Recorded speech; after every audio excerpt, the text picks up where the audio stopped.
Faly miarabantsika tserevindray tratra ity larobia maraina ity misaotra an'Andriamanitra isika fa mbola meny ny heriny meny an'izao maraina izao indray ihany koa fa atsika mandray ny fahasoavany aloha andiratsika ny amofinainan'io dia vavaka dia Andriamanitra hitsara ny erin-danitra mbola misaotra anao izay ny amin'ny tombonandro omenao anay io misaotra anay ihany koa izay tsy mandao anay fa mankahery anay amin'ny fomba rehetra misaotra anay ihany koa izay manaiky ny hoeto aminay ankehitriny mpanota tsy mendrika ny antso ny anaranao izay koa mamondrafo aminay va ao amin'ny fatorana izay tompo ary eo indrindra ny fanavotana izay avy aminao aminaran'i Jesosy amen.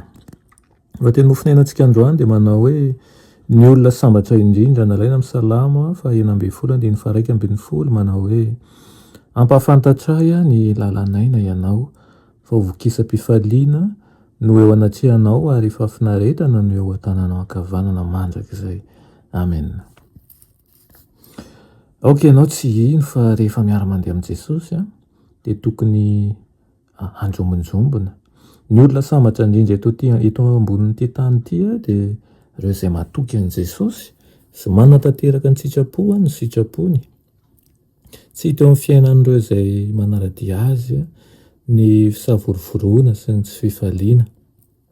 Mety ho tojo fitsapana zavatsarotra izy nefa feno fifaliana ny fiainany satria miara-mandeha amin'ny Kristy ka manazava ny lalany amin'ny fanatrehany.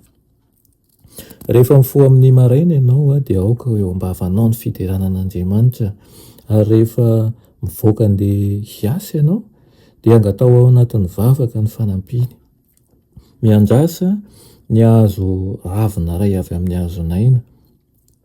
Ampitony anao izany ary amelombelona anao, ameny ny fona amin'ny fiadanana sy fifaliana dia izao ihany koa afatoy amin'ny mpamonjy ny eritreritrao. Alavero ny tapatapan'izao tontolo izao. Fa mipetraha eo anatrehan'i Kristy dia hiavao ny herinao na dia eo anivon'ny asa mafy izay tsy misy fitsarana sy ny adi-piainana andavanandro ty aza. Tena ilaina tokoa ny hipetrahantsika tsindraindray mba hisaintsainany amin'ny nidinan'ny mpamonjy avy any an-danitra, nandaozan'ny seza fiandrianany mba haneo amin'ny zanak'olombelona ny mety ho toetran'izy ireo raha toy izy mampikambana ny fahalemeny amin'ny heriny. Rehefa mahazo hery avy amin'ny firaisana amin'Andriamanitra isika dia noho ny lalantsika amin'ny mpifaliana hiderana azy noho ny tombontsoa izay ahafahantsika mitondra ny fahazavan'ny fitiavan'i Kristy eo amin'ny fiainan'ireo mifanena amintsika. Efa vonona ny ara-miasa amin'ny olombelona ny anjery lanitra mba hitan'izao tontolo izao ny mety ho toetran'ny olombelona rehefa miray amin'Andriamanitra izy. Ireo manolotra ny tenany, ireo manolotra ny fony, ireo manolotra ny sainy ho amin'ny fanomponan'Andriamanitra dia andray tsy tapaka hery vaovao, hery ara-batana, hery ara-tsaina ary hery ara-panahy.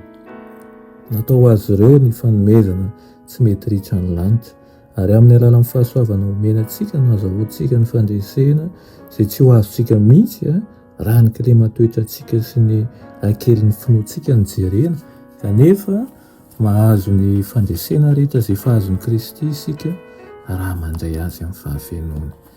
Dia aoka i Kristy tokoa no andrekinan'ny fontsika, ny faniriantsika, ny dia rehetra ataontsika mba azahoantsika ny fandresena izay avy aminy. Amen.